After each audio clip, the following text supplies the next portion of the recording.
Kapitel 91, das Experiment. Übersetzer, Cockpit. In einer geheimen Kammer eins Verreckungen Hofs lagen Sanitati Papierfetzen, Achtlos auf dem Boden und dem Tisch verstrut. Jeder Zettel war mit dicht verschlungenen Runen in kunstvollen und geheimnisvollen Formationen bedeckt. Hanley saß neben einem Freund und zeichnete rasch Runenabschnitt auf ein leeres Blatt Papier. Nach einem Moment blickte auf, suffst und legte seinen Stift beiseite. Seit Tagen hatte sich den Kopf zerbrochen und sein profunds Wissen über Formationen mit all seinen persönlichen Erfahrungen kombiniert, die Kette der Gesetz zu verstehen, doch leider war zu keinem Ergebnis gekommen. Zwar hatte einige Vermutungen angestellt, die Kette der Gesetz möglicherweise durchbrechen konnten, doch die meisten waren rein theoretischer und unpraktischer Nature. Ein kurzer Moment des Nachdenkens offenbart die Unmöglichkeit in der Realität. Sein größtes Problem war sein mangelndes Wissen über die Kette der Gesetz. Wenn nur verstehen konnte, welche Art von Gesetzen diese Ketten enthielten, konnte es herausfinden. Nun vielleicht gibt es noch Hoffnung. In diesem Moment blitzt draußen ein weißer Lichtstrahl auf und verwandelt sich in einen Klangübertragungstalisman. Hanley winkte mit der Hand, fing den Talisman auf und konzentriert sein Bewusstsein darin. Sofort erstrahlt sein Gesicht vor Freude, und stand auf und ging hinaus. Nach einer Weile kehrte mit einer Jadebox zurück, die etwa 10 Jadeplättchen enthielt. Nahm eins heraus, legte es in sein Stirn und konzentriert sein Bewusstsein darin. Nach einem Augenblick runzelte die Stirn, legte das Plättchen beiseite und nahm ein weiteres heraus, es weiter zu untersuchen. Sehr schnell hatte mehr als die Hälfte der 10 Jadeplättchen untersucht, und sein Augenbrauen zogen sich noch tiefer zusammen.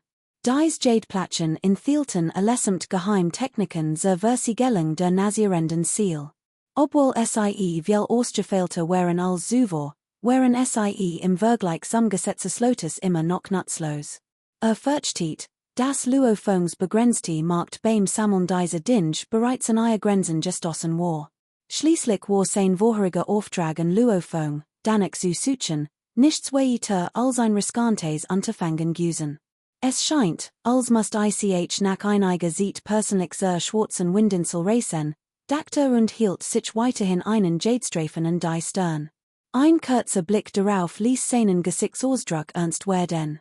Nach einer Weile suffst und Aufregung blitz in seinen Augen auf. Dieser Jadestreifen trug den Namen seitlich himmlisch Hörtenswiederlangstechnik, ein Geheimtechnik, die nicht auf die göttlichen Fähigkeiten eines nascent Soul-Kultivierenden abzielt, sondern vielmehr darauf, dessen spirituell Kraft einzusparen. Doch weis ein gewiss Ähnlichkeit mit den Aktketten auf, die sein nascent Soul fesselten. Die letzten Informationen auf dem Jadestreifen deuteten darauf hin, dass dies Geheimtechnik aus einer Art Gesetznamens Gesetz der Trennung der Ursprung entwickelt worden war. Gesetz der Trennung der Ursprung. Konnte es sein, dass die Ketten, die nascent Soul umgeben, murmelt Hanley vor sich hin. Obwohl sich nicht sicher sein konnte, musste dies Geheimtechnik unbedingt verstehen, vielleicht würde einen Weg finden, die Ketten sein nascent Soul zu lösen. Hanleys Augen huschten, als die restlichen Jadestreifen aufhob und weiter untersuchte. Leider enthielten all nutzlos Informationen. Atmet tief durch, warf die Streifen in seinen Speicherung und nahm den Streifen mit der Aufschrift Himmlisch Kultivierung der Trennung der Ursprung zur Hand, legte in sich die Stirn und betrachtete in eingehend. Einige Tage später erhielt Luofong den Auftrag, Material für Hanley zu sammeln. Leichtet Atmet Luofong auf. Obwohl nach extrem wertvollen Materialien suchen sollte. War die Mensch glücklicherweise nicht allzu groß, und außerdem handelte es sich im Grunde Sammelmaterial. Einen halben Monat später holte der Zuvor Stillhof plötzlich von einer Reihe gedampfter Explosionen wieder. Mehr als 10 milchig-weiß Lichtsäulen erhoben sich von allen Seiten des Innenhofs und verwandelten sich in einen dichten Nebel, der den kleinen Hof vollständig einhielt. Doch die Verwandlung ging noch weiter. Ein großer goldener Lichtkegel umgab den Hof und verdickt sich zu einem goldenen Heiligenschein, der den weißen Nebel und den gesamten Hof einhielt. Daraufhin ertönten schrill Schrei, und sieben oder acht riesig Silben Fahnen erschienen den Hof Hiram und schwankten leicht. Unzalig Silben Runen erschienen und verwandelten sich augenblicklich in einen dichten silbernen Nebel, der den Hof einhalt. Es war bereits Abend, und die untergehend Sun torchte die gesamte Insel Wuming in ein warmes Licht. Luofung und einig Altest standen auf dem hohen Podest und beobachteten MIT erstaunten Gesichten, wie der wirbelnd Nebel den Hof einhalt. Was hat Senior Liu nervor? Wie konnte das nur tun? Fragte Han Liang, der zuvor such nach geheimen Techniken auf die Insel des schwarzen Winds entsandt worden war. So ein Aufhebens darum Mädchen, fragte Han Liang, der zuvor such nach geheimen Techniken auf die Insel des schwarzen Winds geschickt worden war. Wir sollten nicht so viel darüber nachdenken, was Senior Liu vorhat, und wir sollten nicht so viel Fragen stellen, sagt Luofung duster. Ja, antwortet Luo Han Liang, obwohl noch immer Zweifel hegte. Altest, auch wenn der Blostenclan noch kein Schritt unternommen hat, ist das nur ein Fahrschade. Außerdem wisst all, dass auch andere Clans an Simorg haben. Hut hängt die Sicherheit an sees Clans allein von Senior Liu ab. Wir dürfen nichts tun, was in Viragen konnte Luofung wante sich mit ernster Mien den anderen zu. Die zuckten zusammen und gaben den Befehl, gebt den Befehl weiter, ab hut al Zugang zur Insel versiegeln und die Überwachung verstärken. Niemand darf Senior Liu stören. Kapitel 92, die Nuntiket. Übersetzer, Loki 1994. Ein plötzliches Erscheinen vor seinen Augen ließ Han Lies Gesichtsausdruck sich verdusten, doch fast sich schnell wieder. Die schwarzen Ketten erschienen auf seltsam Weise, die Situation entsprach jedoch Han Lies Erwartungen. Atmet erleichtert auf, sein Herz drangte in MIT Inbrunst zur Beschwörung. Unzalig Silben Lichtstrahlen, dichter als zuvor, ergessen sich in sein Dantien und bombardierten die schwarzen Ketten. Ein lauter Null. Die silbernen Lichtstrahlen zersplitteten beim Aufprall auf die schwarzen Runen, doch auch deren Schwarz nahm deutlich ab. Sein göttliches Bewusstsein, in Klingen verwandelt, schlug weiter nach unten. Ein Welli silbernen Lichts, zusammen mit dem göttlichen Bewusstsein, bombardiert die Ketten, die schwarzen Runen umgeben, und ließ sie noch schwacher erscheinen. Han Lies Gesichtsausdruck zeigte jedoch kein Spur von Freude. Die Schwarz der Runen war tatsächlich verschwunden. Obwohl sein Kraft nachgelassen hat, war die magische Energie in seinem Körper an ihre Grenzen gestoßen. Trotz seiner Vorbereitungen, bei denen sein inneren Organ und sein Dantien mit maximaler magischer Energie gefüllt hat, schien dies in dieser Situation nicht auszureichen. Han ließ dies einen Lei sen Schrei aus und mobilisiert sein letzten magischen Kräfte. Ein silbernes Lichtblitz in seinem Dantien auf und formte sich zu acht silbernen, handformigen Lichtstrahlen. Augenblicklich durchdrangen sie die verbliebenen schwarzen Runen, packten die acht schwarzen Ketten und zogen mit aller Kraft darin. Die schwarzen Ketten spannten sich sofort, und ein stechender Schmerz durchfuhr sein nasierend Ziel. Han Li biss die Zahn zusammen, doch sein Herz regte sich. Die sein nasierend Ziel von den schwarzen Ketten versiegelt gewesen war, hat es kein Verbindung zwischen ihnen gegeben, doch nun spürte die Verbindung zwischen sich und Wörtlos aktivierte die Technik der Geisterverdeilung, und sein gesamtes göttliches Bewusstsein strömt in sie hinein. Sein Dantien teilte sich in zwei, ein Lichtblitz ging von im Aus und verwandelt sich plötzlich in zwei glanzend, riesige Axt. Silbenblitz suckten aus den Handen seiner Hand, umschlangen die Axt und schlugen mit Wolle wuckt auf die gespannten schwarzen Ketten ein. Ein lauter Null. Die straff gespannten Ketten ersitterten heftig, bildeten sich in den Aufprallstellen. Han Li jubelt und schwang die Axt erneut zum Schlag. In diesem Moment geschah ein seltsames Phänomen, aus der in umgebenden Leer erschien plötzlich ein Stück schwarzer Kette. Bevor Han Li reagieren konnte, blitz es auf, drang in seinen Körper ein und verschwand. Die in umgebendsten Formation schien es nicht aufhalten zu können.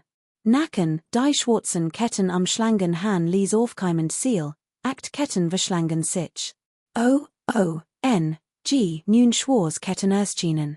Draußen erschienen unzalig schwarz Runen, die sich drehten und bewegten und ein blendend Aura in all Richtungen ausstrahlten.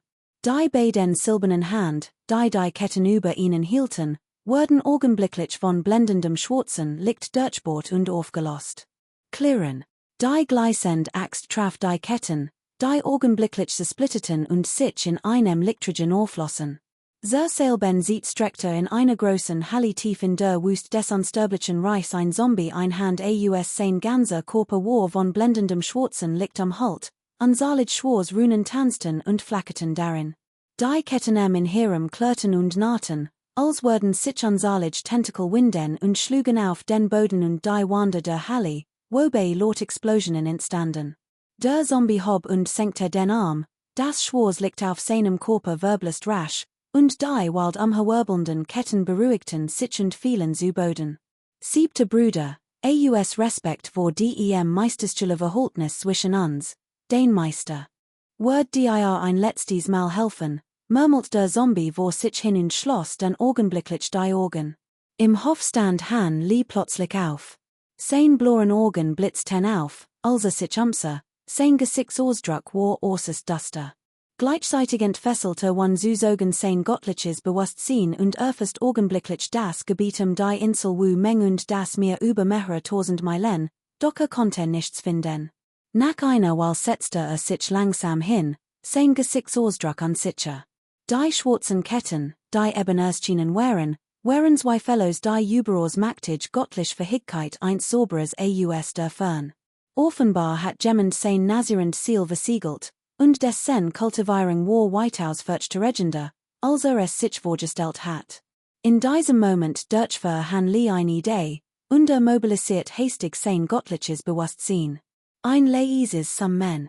Das gewaltig göttlich Bewusstsein ergoss sich in sein Dantien und bildet ein Schicht aus Sternenlicht, die nazierend Ziel Schicht für Schicht am Halt. Es war ungewiss, ob dies wirksam sein wird, doch hoffte es. Dies konnte sein Verbindung zur Außenwelt zumindest teilweise verschleiern. Nachdem als erledigt hat, setzte sich Han Lee erneut im Schneidersitz hin, streckte die Hand aus, nahm ein tausendjähriges Wuckenkranichgras herbei und begann, groß Stück davon zu kauen und zu schlucken. Obwohl dieses Experiment letztendlich scheitert, freute sich darüber, dass dies Method tatsächlich in der Lage war, die schwarzen Ketten zu erschatten. Das Auftauchen schwarzer Ketten ausdem nichts vereitelte jedoch den Plan und ließ diesen Versuch haarscharf scheitern. Hatte genügend magisch Kraft besessen, sich zu behaupten, wie legt nicht in der Lage gewesen, selbst mehr Ketten gewaltsam zu zerstören. Einen Monat später, in einem stillen Garten auf der Insel Wuming, stiegen nachts 7 gewaltig weiß Lichtstrahlen vom Himmel herab und halten den gesamten Hof ein. Han Lee, in ein grünes Gewand gekleidet, saß im Schneidersitz in der Mitte des Gartens. Neben ihm tanzten unzählig weiß Lichtpunkt, unzählig Glühwürmchen, langsam in ihrem, streiften gelegentlich leicht sein Hort, bever sie schnell aufstiegen und wieder in die Luft zurückfielen.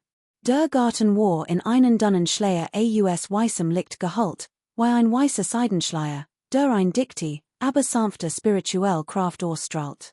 In diesem Moment verschwanden die 7 grünen Lichtstrahlen Han Lee allmalig, das umgebend weiß Licht hellte sich plötzlich auf und wirbelst dann wieder, so dass 7 Lichtstrahlen zurückblieben. Auch der nächste Lichtstrahl verschwand von selbst.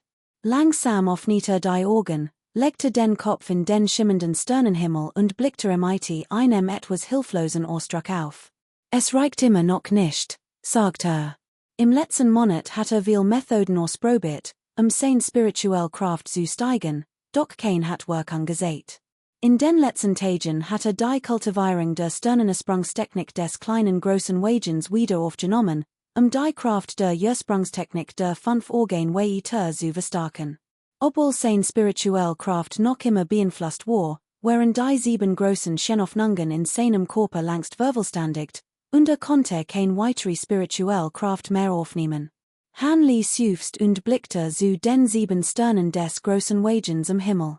Sein Augen wurden allmalig trüb. Spürte noch, einig der Stern, deren Licht flackert, schwacher wurden, als würden sie gleich zusammenlaufen. Kapitel 93, Zwei Voraussetzungen. Übersetzer, Loki 1994 und Kubihu y erwartet, Hort han li Luofongs wird und murmelt vor sich hin. Es scheint, dass die Glaubenskraft, wenn die Regenwurmincarnation absorbiert, nicht nur die Kraft der Gesetzverdikten, sondern auch in Dharmakraft umgewandelt werden kann. Im anderen Worten, wenn jetzt den Pfad des Unsterblichkeit beschreiten, sein eigen Regenwurmincarnation erschaffen und nach genügend Dharmakraft ansammeln wird, konnte damit seine nazierenden Ziel helfen, sich vollständig von den Fesseln jener mysteriösen Ketten zu befreien. Und eben hat die Glaubenskraft im Kopf der Statue und die gefesselt nazierend Ziel in seinem Körper einen Hauch von Empathie gesät.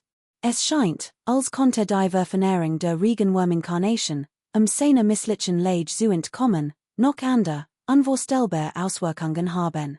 Wenn die sen Plan jedoch wirklich ausführen wollte, konnte es noch Schwierigkeiten geben. Denn sobald den Pfad eins Unsterblichkeit beschritt, wird sein Körper von der Macht des Glaubens befleckt werden. Wenn das Risiko einging und nicht vorsichtig war, konnte für immer ein Unsterblicher werden. Doch wenn wartet, bis sein Ziel frei von ihren Fesseln war, sein Kraft noch nicht von der Macht des Glaubens befleckt war, und die sein Kultivierungspfad dann bindet, einen anderen zu beschreiten, where es vielleicht nicht unmöglich. Han Lees Gesichtsausdruck war ruhig, doch sein Herz war innerlich zerrissen. Es gibt einige Text über Unsterblich in der Bibliothek. Die meisten bieten nur ein Kurs Einführung, aber sie erklären nicht, wie man ein Unsterblicher wird. Ich frage mich, ob Clanchef Luo das weiß. Nach einer Wawante sich Han Lien Luo Fong und sagt, Senior Liu, wollte auch den Pfad des Unsterblichen beschreiten. Luo Fong fragte überrascht, sollt mir erst einmal etwas darüber. Han Li lente ein Stellungnahme ab und fragte stattdessen, unter normalen Umständen wollten die meisten Unsterblichen in der Vergangenheit einwiesen, dass dem Ahnengott ihres Clans ahnelte. Durch ständige Fortpflanzung und Überleben suchten sie mehrere, sogar Dutzend von Nachkommen. Durch die langjährige Verheerung ihrer Nachkommen sammelten dies dann etwas Glaubenskraft an. Erst als sich in die Glaubenskraft in sich angepasst und ein gewisses Massen Glaubenskraft erreicht hatten, konnten sie offiziell den Weg der Kultivierung als unsterblich beschreiten. Luo Fong, der dies so, sagt langsam, müssen es die Nachkommen sein, die Glaubenskraft liefern können. Han Li runzelt die Stirn und fragte, normal Menschen sind dazu nicht völlig unfähig, aber die Glaubenskraft ist relativ uneinheitlich, was es fast unmöglich macht, sie auf der Stufe der Ahnengotte der Unsterblichen zu bundeln. Die Glaubenskraft der eigenen Nachkommen ist am verlässlichsten und am besten ihnen harmoniert. Die Zahl der Nachkommen der sie zunimmt, entscheiden sich die meisten Ahnengotte, die sen Weg beschreiten wollen, zunächst dafür, ein eigen Family zu gründen, erklärt Luo Fong. So viel dazu. Soll weiter Han Li nickte leicht. Die Kultivierungsgeschwindigkeit eins Unsterblichen und die Geschwindigkeit, der sein Gesetz kondensiert, seine Glaubenskraft zusammenhängt, müssen sie stark rasch steigen, Herrschaftsgebiet stetig ausdehnen und so viel Ressourcen wie möglich in sich reißen. No so können sie weitere Clanmitglieder rekrutieren und ihren Clan schnell vergrößern. Luo Fong, der sit der ranghöchste Kultivieren des Wumen-Clans und nach langer Kultivierungszeit im Schwarzen Windmeer, verstand den Prozess der Erlangung und Entwicklung eins Unsterblichen sehr gut. Han Li hingegen war nach Luo Fongs ausführlicher Erklärung etwas enttäuscht. Der Weg zum Unsterblichen war nicht so einfach, wie es sich vorgestellt hat. Angesichts seiner aktuellen Lage konnte es sich kaum leisten, weil sieht in den Aufbau eines mächtigen Clans zu investieren. Die darauf folgende Expansion wird unweigerlich die Interessen des Ahnengotts berühren. Andernfalls wären endlose Konflikte und Blutvergießen unvermeidlich. Das wollte unbedingt vermeiden. Clanchef Luo, sagte doch gerade, das ist normal. Gibt es noch eine andere Methode? Fragte Han Li plötzlich. Nun es gibt tatsächlich eine andere Methode, die den Pfad des Ahnengotts umgeht und es ermöglicht, direkt zum Unsterblichen aufzustigen, so geht Luo Fong einen Moment. Diese Methode erfordert vermutlich besondere Bedingungen, dacht Han Li kurz nach. Stimmt, obwohl dies Methode, direkt zum Erdenunsterblichen Aufzustigen, in der Schwarzwindmeerregion weit verbreitet ist und die meisten hochrangigen Kultivierenden davon gehört haben, ist sie nur wenigen gelungen. Kapitel 94, die letzten Wort des Ahnengotts.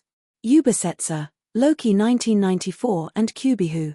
Han Lee unterdrückte sein in ihr Aufregung, sein Gedanken wirbelten. Sein Vermutung schien richtig zu sein, das Licht, das der Einorgig Ries zuvor ausgestrahlt hat, bis ein verlangsamend Wirkung, was in der Tat eine Art Angriffsgesetz war.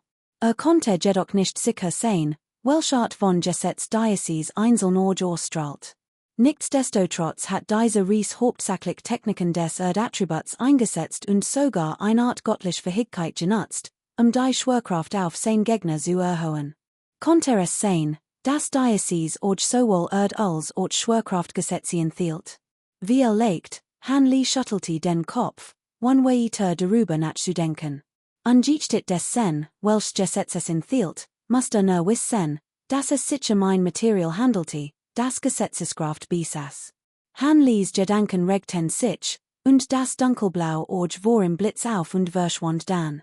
Sein Gesicht zeigte Anzeichen von Erschöpfung. Streckte die Hand aus, zog einen Stangel Wuckenkranitchgras hervor, schluckte und erholt sich erst nach einer Weile. Han Lee legte das Giftort zurück in sein Aufbewahrungsartefakt, drehte die Hand und holt einen Versichken mit menschlichem Gesicht hervor, den zuvor mit seinem göttlichen Bewusstsein untersucht hat. Han Lees Mund bewegt sich, murmelt etwas, und augenblicklich blitzten sein Augen und das Auge des Vernichtungsdame auf seiner Stirn erneut auf. 3 Lichtstrahlen verdichteten sich zu einem dunkelblauen Auge. Dunkelblau Wellen am Halten den Versichken. Sein göttliches Bewusstsein erschien und durchdrang den Kern. Stunden Virgingen. Han Lee öffnet leicht die Lippen und die Augen. Das dunkelblau Auge blitz auf und verschwand, und auch sein göttliches Bewusstsein verließ den Kern. Nahm erneut einen Stangel Wuckenkranitchgras hervor und das in. Dann spielte mit der Walnuss in seiner Hand, ein Anflug von Freude huschte über sein Gesicht. Obwohl nur schwach, konnte diesmal deutlich ein Spur reinen Erdattributsgesetzes in der Walnuss spüren. In der folgenden Zeit holte mehrere weitere Walnuss mit menschlichen Gesichten hervor, untersuchte jede einzeln, und tatsächlich waren sie alle identisch. Sein Glück schien im Hold zu sein, hat unerwartet solch außergewöhnlich Gegenstand im Zwischenraum der Dimensionen erhalten. Fürs Erste scheint es, als hat ich das erste der beiden Probleme auf dem Weg zum Erdenunsterblichen gelost. Doch wie ich zwischen dem Einorgigen und der Walnuss wählen soll, muss noch geklärt werden. Han Lee atmet erleichtert auf und verrenkt nachdenklich die Augen. Laut den Informationen, die von Luo Fong erhalten hat, hing die Art des vom Regenworm-Avatar verdikteten Gesetzes mit der Art der Gesetzeskraft in den Materialien zusammen, denen die Statue gefertigt war. Die spezifische Art des Regenworm-Avatars, den erschaffen wollte, hing sogar noch direkter mit der Art der in den Materialien enthaltenen Gesetzeskraft zusammen. Han Lee schüttelte schnell den Kopf. Es schien zu früh, sich jetzt mit diesem Thema zu befassen. Sein dringendster Aufgabe war es, ein hochrangig Kultivierungstechnik für Erdenunsterblich zu finden, bever irgendetwas anders in Betracht zog. Wirst dort vorsichtig den Versichken mit dem menschlichen Gesicht, dreht dann die Hand und holt einen anderen Gegenstand hervor, ein weiß Jade-Tafel. Han Lees Augen leuchteten blau auf, als sein geistiges Auge der Klarheit aktiviert. Als sie betrachtet, war die Oberfläche der Jade-Tafel von einer Wasserschicht bedeckt, die ein schwarzes blaues Licht ausstrahlt. Dieses Blau Licht lost in Han Lee ein seltsames Gefühl es war keine einfache Einschränkung. Innerhalb des trüben blauen Lichts waren wir wellenartige Illusionen zu erkennen, die subtle Schwankungen eins hoch von Wasserattribut enthielten. Offensichtlich war derjenige, der die Einschränkung auf dies Jade-Tafel gelegt hat, der Ahnengott Luo Meng. Luo Fong und sein Gruppe schienen sich jedoch des blauen Lichts auf der Jade-Tafel nicht bewusst zu sein. Han Lee betrachtet die Jade-Tafel in seiner Hand mit einem Anflug von Neugier in den Augen und schnippte wiederholte mit den Fingern. Mehr als zen Weiss Lichtstrahlen erschienen MSIE Herum und bildeten mehr als ein Dutzend Weiss Formationsfahnen. Die Formationsfahnen strahlten ein blendend weißes Licht aus und verdichteten sich zu einer weißen, lotusformigen Formation, die sich unaufhörlich bewegt und summte. Hanley warf die weiss Jade-Tafel mit einer Handbewegung hinaus, die sofort von der Lotusformation am Halt wurde und in der Luft schwebte. Mit beiden Handen sprache Beschwörungen und workte Verstüiden sauber. Das Licht die Lotusformation strömt und enthüllt unzählige weiss Runen, die Hanleys Beschwörungen folgten und sich dann in die Jade-Tafel bundelten. Das Blasblau Licht auf der Jade-Tafel hellte sich augenblicklich auf und verhinderte das Eindringen der weißen Runen. Doch dies von Hanley kontrollierten Runen veränderten sich unvorhersehbar, durchbrechen allmählich die Blockade des blauen Lichts und drangen in die Jade-Tafel ein.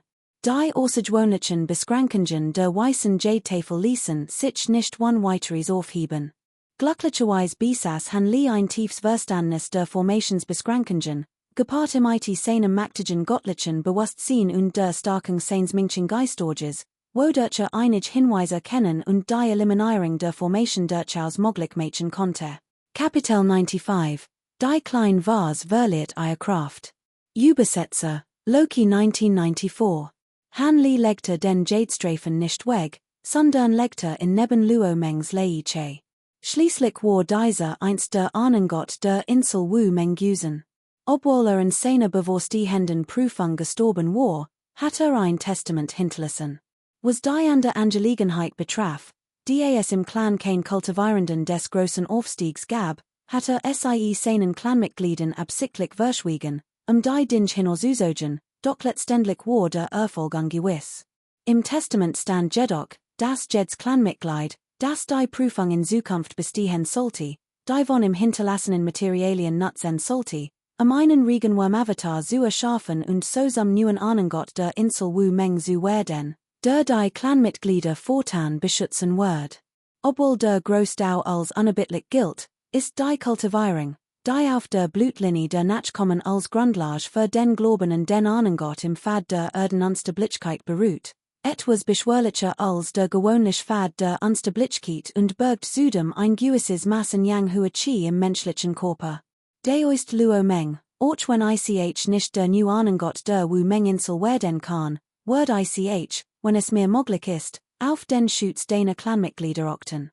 Betracht dies Materialien als meinen Lohn, sagt Hanley gleichgültig zu der Leiche.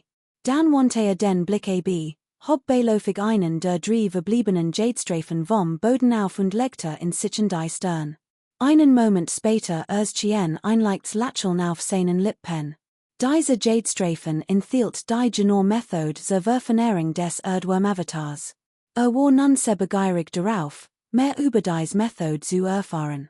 Der Beschreibung zufolge umfasst die Verfernung des Regenwurm-Avatars nicht nur einen äußerst komplexen Prozess, sondern erfordert auch viel Verstüiden, selten Materialien.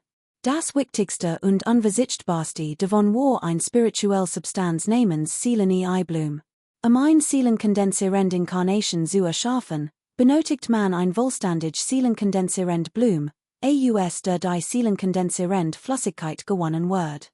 Anschließend werden weitere Materialien hinzugefügt und gemeinsam verfeinert, den gewünschten Effekt zu erzielen.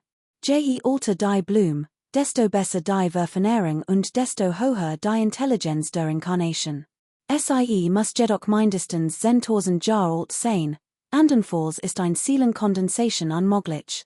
Ist die Blum über 100.000 Jahre alt, ist die Seelenkondensation nahezu perfekt. Am Ende des Jade-Schriftzugs findet sich außerdem ein Kurs Einführung und Beschreibung der seelenkondensierenden Blum. Dies Blum wächst weniger als 100 Jahre lang ohne Blätter oder Blüten. Sie blüht nur einmal all 100 Jahre mit einer weißen Blut. Nach 1000 Jahren verandern sich Farbe und Muster von weiß zu rot, nach 5000 Jahren von rot zu violet, und nach 8000 Jahren wird die Farbe noch dunkler und bildet ein chromatiges Muster. Erreicht die Blum ein Alter von 10.000 Jahren, erscheint ein goldenes Muster auf den Blütenblättern, und all 10.000 Jahre kommen weitere Muster hinzu. Ob die Blum nach 100.000 Jahren oder mehr noch Veränderungen durchmachte, ist in den Jadeaufzeichnungen nicht vermerkt, vermutlich aufgrund ihrer extremen Seltenheit. Dies Blum dient nicht nur der Verfernering des Avatars des Regenwurms, sondern hilft Unsterblichen auch, Hindernis zu überwinden, wenn sie auf Schwierigkeiten stoßen. Der Kultivierungsprozess ist jedoch äußerst schwierig. Es heißt, ein über 1000 Jahr alt Blum zu finden, ist sie unglaublich selten. Daher ist in der gesamten schwarzen Windmeerregion, geschweige denn ein über 1000 Jahr alt seelenverschlingend Blum, selbst ein 5000 Jahr alt extrem selten, es ist praktisch unmöglich, sie zu erhalten. Unweit von Han li gab es zwei Fälle ein. Seelenverschlingend Blum. Aushen nach zu erteilen, war es mindestens 8000 Jahr alt.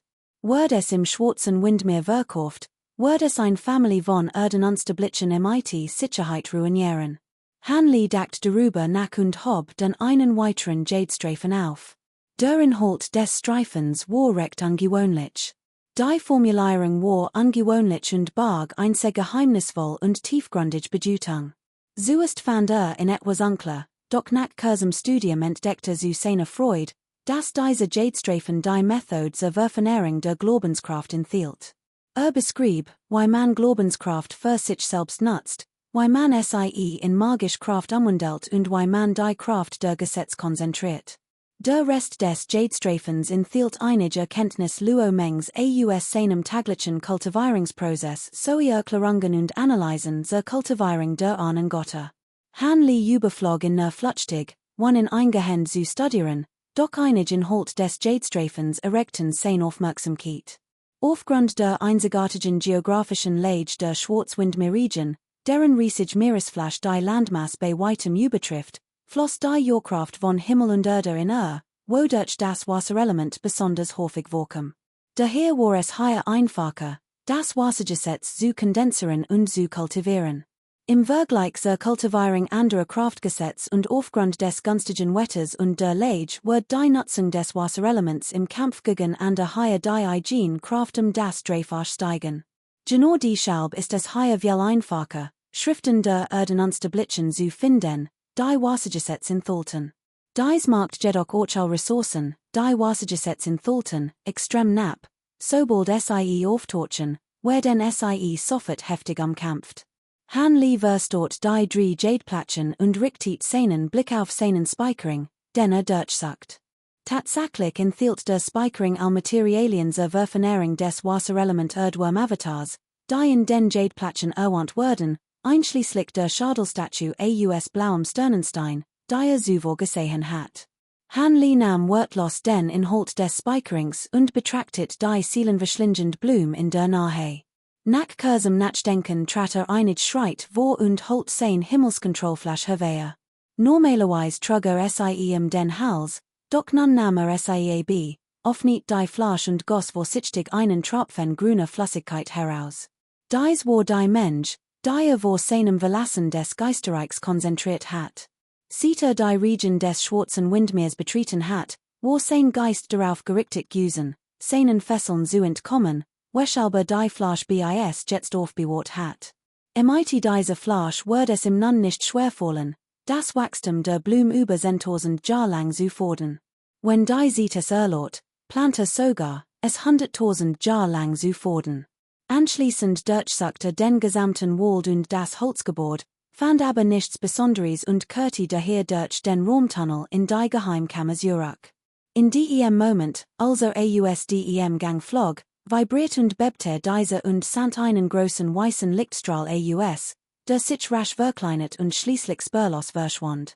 Die weiß Jade-Tafel erschien wieder, spirituelles Licht flackert und schwebte über ihnen. Nein, es zerstreut sich in schwachwellen räumlicher Vibrationen. Han li griff danach, nahm das Jade-Symbol und sich und versteht es in seinem Speichering.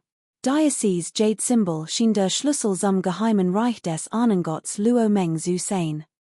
Kapitel 96, das Wiederauftauchen der grünen Plage.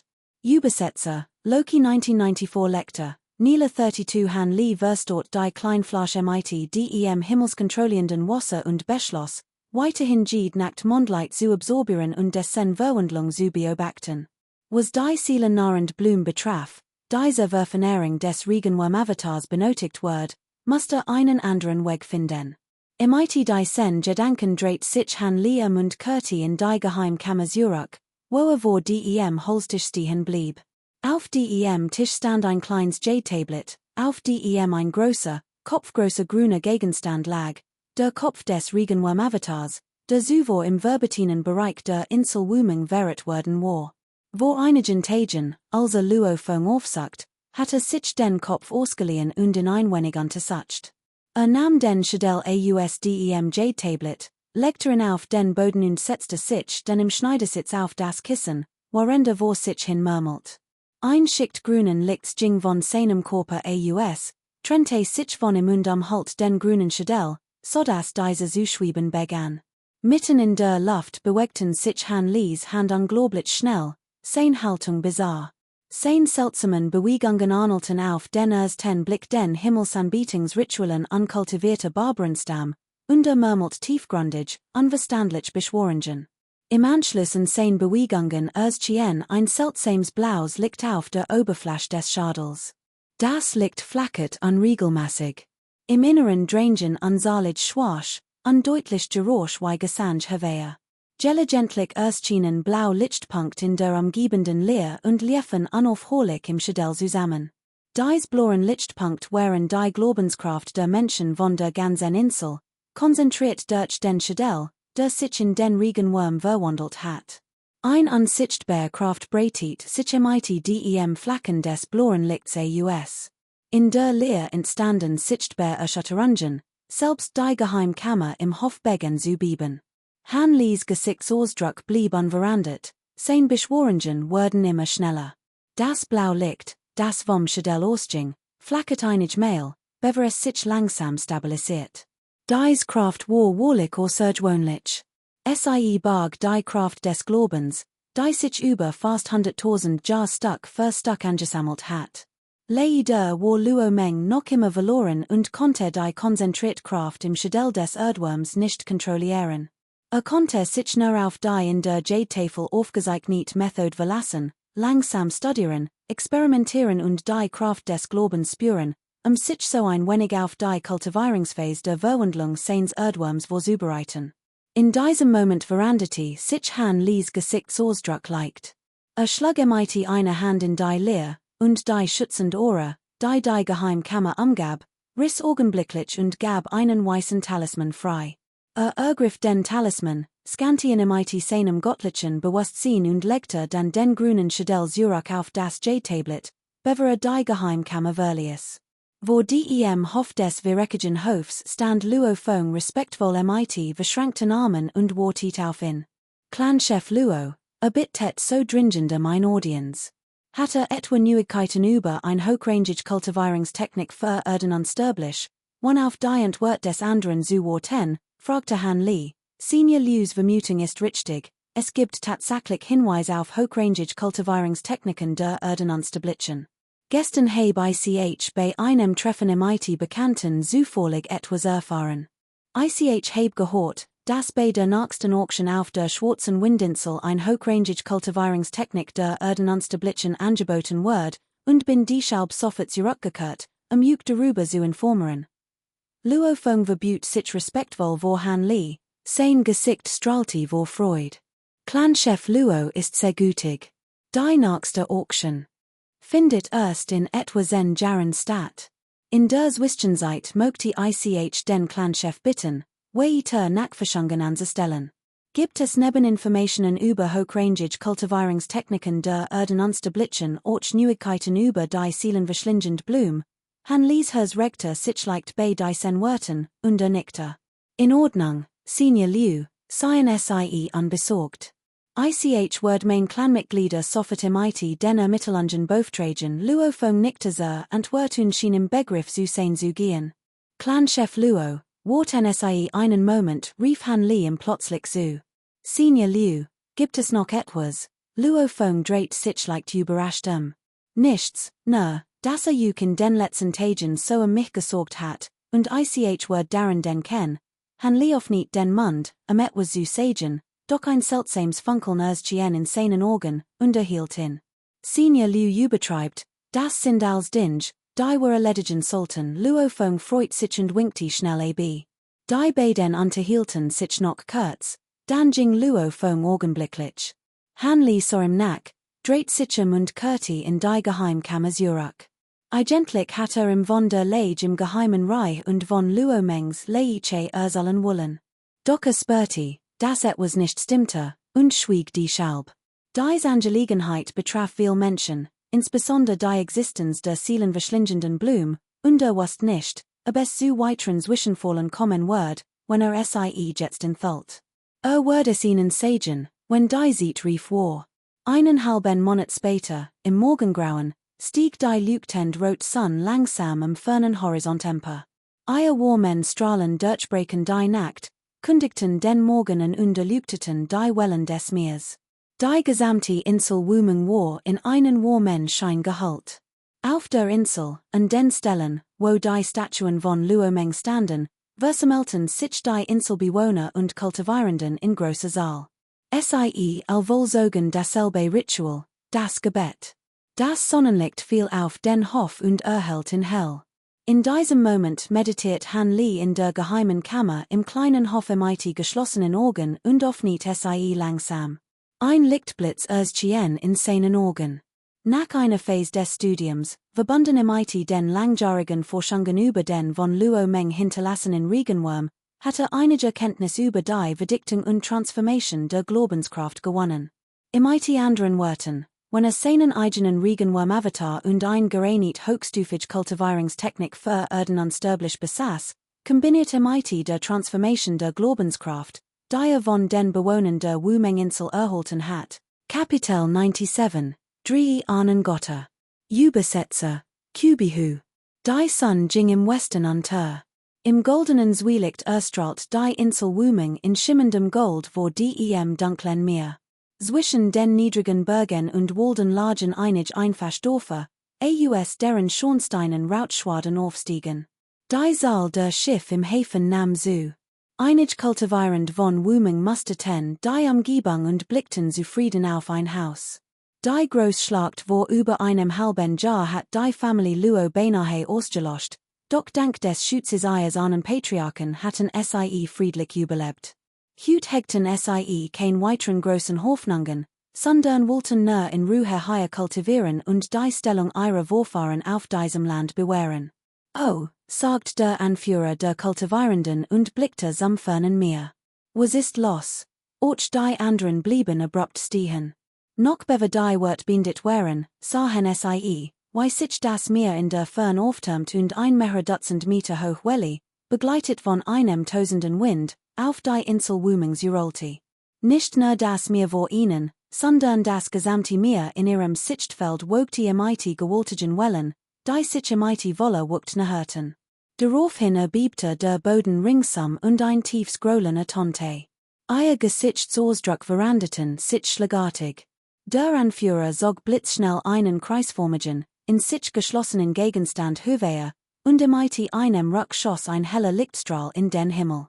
Doch sie onten nicht, dass in diesem Moment das Meer im Umkreis von 100 Meilen die Insel Wumeng brodelt und unaufhörlich gewaltig Wellen aus allen Richtungen auf die Insel rollten. Ein Gestalt erschien aus der Hauptteil der Familie Luo und offenbart sich als Luofong. Sein göttliches Bewusstsein hat bereits das Meer die Insel herum umhüllt, und sein Gesichtsausdruck veränderte sich. War furchterregend. Mit einigen sichtenden Geräuschen flogen Gestalten von allen Seiten anderer Inseln herbei, und mehrere Test der Integrationsphase erschienen Luofong. Auch sie hatten die Anomalie die Insel bemerkt, ihr Gesichter wurden blass. In diesem Moment geschah eine weitere dramatische Veränderung. Die mächtigen Wellen bundelten sich und bildeten einen riesigen Wasserverhang, der sich langsam von allen Seiten der Insel erhob und sich über ihrem Zentrum sammelte. Augenblicklich erschien ein gewaltiger, transparenter Wasserverhang, der die gesamte Wumeng-Insel einhielt. Luofong und sein Gruppe waren entsetzt. Clanführer, was geschieht? Konnte es sein, stammelte einer der Ältesten. Der Feind ist da. Und dieser Feind ist mächtiger denn je. Holt schnell Senior Liu herbei, Luofongs Gesicht wird kreidebleich, unter Befehl laut einem Ältesten neben ihm. Wörtlos flog der Mann zu Han Lees Residenz. Gebt den Befehl, alle Beschränkungen auf der Insel sofort aufzuheben, gab Luo Feng schnell einen weiteren Befehl. Nach wenigen Atemzügen erstrahlt die Umgebung der Haupthalle in einem Lichtspiel, das ein machtig Schutzformation die wichtigen Orte öffnet. In diesem Moment schossen drei extrem helle Lichtstrahlen vom fernen Horizont, Höhe und rasten im IT unvorstellbare Geschwindigkeit auf die Haupthalle der Familie Luo zu. Augenblicklich erreichten sie die Halle, und drei Gestalten erschienen.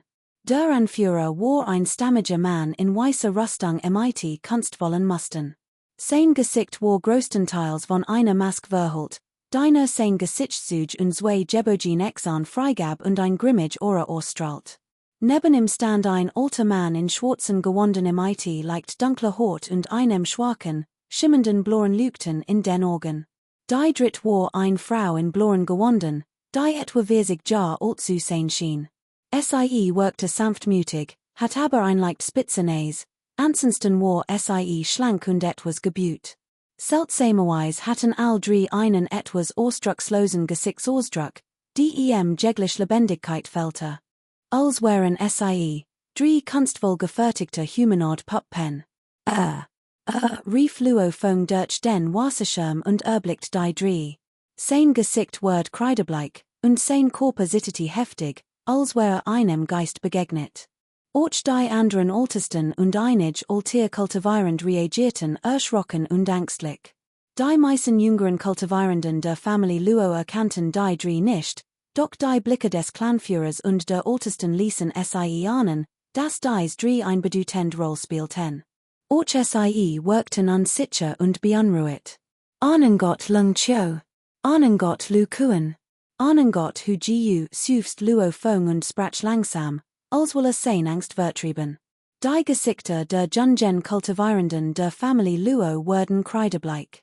Lu Kuan und Hu Jiu waren Ahnengotte von zwei Inseln, die relativ weit von Wu Meng entfernt lagen, und doch gab es keine größeren Streitigkeiten zwischen ihnen. Doch der Ahnengott Lung Chiu war erst kürzlich in die Insel Wu Meng eingefallen, und der Clan des Ahnengotts Hanxing und die Familie Luo von Wu Meng waren seit 10.000 Jahren praktisch Todfeind. Die drei Ahnengotte, Lung Chiu und die anderen, die über 100 Meter voneinander entfernt standen, blickten von oben auf die ängstlichen Augen der Bewohner von Wu Meng herab. Ihr ohnehin schon etwas torigten Augen sehten nun einen kalten Glanz. Deoist Lung Chiu, seid ihr sicher, dass Luo Meng tot ist? Aber ich heb gehört, dass ihr bloßen Clan wo einigen Tagen schwer Verlust erlitten hat und sich zurückgezogen hat. Was ist die los? Die Augen des alten Mannes in Schwarz blitzten kalt auf, als sprach, sein Wort klangen fragend. Wenn Luo Meng noch lebte, why konnte sich dann fast 10.000 Jahre lang verstecken? Und die Demütigung, die mein Clan wo wenigen Tagen erlitten hat, liegt darin, dass ein weiterer Unsterblicher eingetroffen ist, Wu Meng Island zu bewatchen, der weißgepanzert Mann schnaubte verachtlich und sagt langsam, was? Deoist Lung Chiu. Devonest du uns noch nie erzählt? Willst du uns etwa absichtlich einschuchten? Die Frau in Blau war etwas überrascht und fragte nach. Die grauen Augenbrauen des alten Mannes in Schwarz zogen sich leicht zusammen, und blickte den weißgepanzerten Mann im IT einem Anflug von Unzufriedenheiten. Kein Sorg, beiden. Nur kein Eil. Heb die Person überprüft. Ist nur ein Kultivierender der Unteren bin, der kürzlich aufgestiegen ist, und weiß nicht, wie hierher hergekommen ist. Kapitel 98, Gefangen. Übersetzer, Loki 1994 und Kubihu du willst, das war uns zurückziehen? Ein Sterblicher wie du, der gerade erst aus der Unterwelt aufgestiegen ist wohl ziemlich arrogant, und shows mein Werfenstert sich leicht, und du titem dem Finger auf Han Li ein weißes Licht blitz auf, und plötzlich erschien vor ihm ein weißer Nebel. Der Nebel wirbelt und verwebte sich. Ein pfeifender Wind tonte, und ein mehrere Meter hoher weißer Eisstachel erschien. Sein ganzer Körper flackert in weißem Licht und verwandelt sich undeutlich von einem in zwei in Weiher in Act. Augenblicklich erschienen unzahlig weiß Eisstacheln, ihr Saal überwältigend, bedeckt den halben Himmel und störsty sich gleichzeitig auf Hanli die unzahligen Eisstacheln, die durch die Luft flogen, strahlten ein extrem kalte Aura aus, die Umgebungstemperatur schlagartig auf den Gefrierpunkt sinken ließ. In der Leer verdichteten sich zahlreich schimmend Eisblock, als wollten sie die Gegend vollständig gefrieren lassen. Gerade als Hand cho seinen Zugmarkti, griffen auch onher Lukuen und sein Gemahlin, Lady hu Gu, gleichzeitigen. Onher Lukuen entfesselt einen Handflächenschlag, Halt von blauem Licht, auf dem Meer. Sein Handflash strahlte schimmend blau Lichtpunkt und ein summendes Geräusch aus Boom. Ein gigantischer Strudel entstand plötzlich in der Meeresoberfläche, der sich nach oben wölbte und stetig ausdehnt. Ein ohrenbetäubender Knoll, wie das Hufgetrappel von über 10.000 Pferden, ertönte. Im Strudel flackert ein schwarz-blaues Licht. Lady hu gus Augen verrenkten sich leicht, ihr Hand formten ein Handzeichen. Ein schwarzes Licht umgab Körper und stiess ein Wolk aus schwarzem Rauch aus, die in die weißen Wolken am Himmel stürzte. Augenblicklich farbten sich die weißen Wolken pechschwarz und wirbelten unaufhörlich. Ein unerklärliches Beben ging von ihnen aus der dichte Dampf im Umkreis von 1000 Meilen strömt auf die dunkel Wolk zu, verdictet sich und dente sich aus. In diesem Moment spürte Hanli an dass etwas nicht stimmte. Sofort umgab in ein grünes Licht, und sprang empor, durchbrach die fliegenden Eisspitzen und rast auf Hancho und die beiden anderen zu. Augenblicklich erschien das Sternbild großer Wagen auf seiner Brust und seinem Bauch. Hanlis Körper zitterte, und dann schwoll plötzlich auf das Dreifache seiner normalen Größen. In der Leer entfesselte einen Schlag. Ein fürchte Regent welli roher Kraft brach hervor. Die gesamte Leer erbebte heftig und explodiert dann. Unzahlig Weißwellen erschienen in Schichten, im IT Blossom Orge sichtbar, Gingen vom Zentrum des Kraftbildes aus und breiteten sich nachossen aus grün Eishammer stürzten aus allen Richtungen herab, kollidierten im IT den weißen Wellen und lossen sofort ein Reihe von Explosionen aus, bever sie in unzahlig Eisfragmente splitteten, die sich in all Richtungen verstruten. Han Cho saw dies MIT unbewegte Mien. Schnell sprach MIT beiden Handen Mehra beschworingen. Jeds Eisfragment explodiert MIT einem lauten Null splittete in einen weißen Eisnebel, der die Umgebung einhalt. Augenblicklich bedeckt der Nebel Hanli in einem Radius von mehreren hundert Metern und entfesselt dann ein wellige Setzmassige Vibrationen. Hanli spürte nur noch ein mehr aus Eisnebel sich herum. Wedelte MIT dem Armel, und ein Windstoß entstand, der den Nebel fortfegt. Doch Eagle was tat, der Weißnebel lost sich nur kurz auf, bever wieder auftaucht, es gab keine Möglichkeit, in vollständig zu vertrieben. Hanli beachtet den Eisnebel nicht lange und stürzte sich direkt hinein. Der in umgebend Eisnebel schien wie ein lebendiges Wesen und hüllte in sofort ein. Für sein Niveau war die kalte Diözese Eisnebels jedoch unbedeutend. Im IT einem sichern flog Hanli augenblicklich aus dem Eisnebel heraus. Das Blau liegt im seinen Körper verstärkte sich, und hob den Arm. Berit, einen donnernden Angriff auf die drei Hand Cho zu entfesseln. Doch dann veranderte sich sein Gesichtsausdruck, worin war nichts mehr. Die drei Hand Cho waren spurlos verschwunden. Hielt in und blickte sich Kapitel 99, die Anerkennung der Identität. Übersetzer, Kubihu. Als onher Lukuen und sein Gemahlin, Lady hu Gu, die gewaltige Eisbruch über dem Meer und die reglose Gestalt darin erblickten, atmeten sie erleichtert auf. Der Kampf war kurz gewesen, hat nur ein paar Atemzüge gedauert, doch die immense Gewalt des Gegners hat ihnen insgeheim Angst eingejaagt. Zum Glück hatten die drei in schließlich gemeinsam bezwungen. Gleichzeitig brach im über die Insel Wu Meng verstruten Clan der Familie Luo Panik es entstand ein Tumult, und die meisten Satan ins Gesichter. Senior Liu, flüstert Luo von MIT einem Anflug von Verzweiflung in den Augen. Sein größt Befürchtung hat sich bewahrheitet. Han Li, die einzige Stütze des Clans, war hüt besiegt worden. Nun war das Schicksal der gesamten Familie Luo dem Untergang geweiht, ein Schicksal, das sich nicht einmal auszumählen wagte. Ausdem etwas gedampften Weißen liegt drang ein leises Aufatmen. Belohnung Bruder Lou, du übertreibst es. Dieser Mensch kann es mit anzehrend Fesselten markt der Gesetz mit roher Gewalt aufnehmen, das übertrifft wirklich anzehr erwetungen. Zum Glück habe ich your Hilfe erhalten, sonst hat ich diesmal wohl einen schweren Verlust erlitten han cho lagt. Lasst uns Komplikationen vermeiden und die Sache schnell erledigen, sagt Frau Hujiu langsam. Bruder Hujiu hat vollkommen recht, erwidert han cho mit kaltem Blick. Ein Hand, begleitet von einem weißen Lichtstrahl, dutit beiläufig auf die nicht weit entfernte Eiskugel. In der Luft erschien ein Kreis aus weißem Licht, der einen sichelformigen Säbel enthüllt.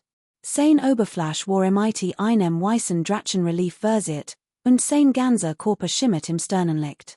Ein wellig gesetzbrechender Energie erschien sich, die weiß klinge zitterte und verwandelt sich in einen blitzschnellen, weißen Lichtstrahl, der die Eiskugel durchdrang und han Lee darin mit unverminderter Geschwindigkeit traf.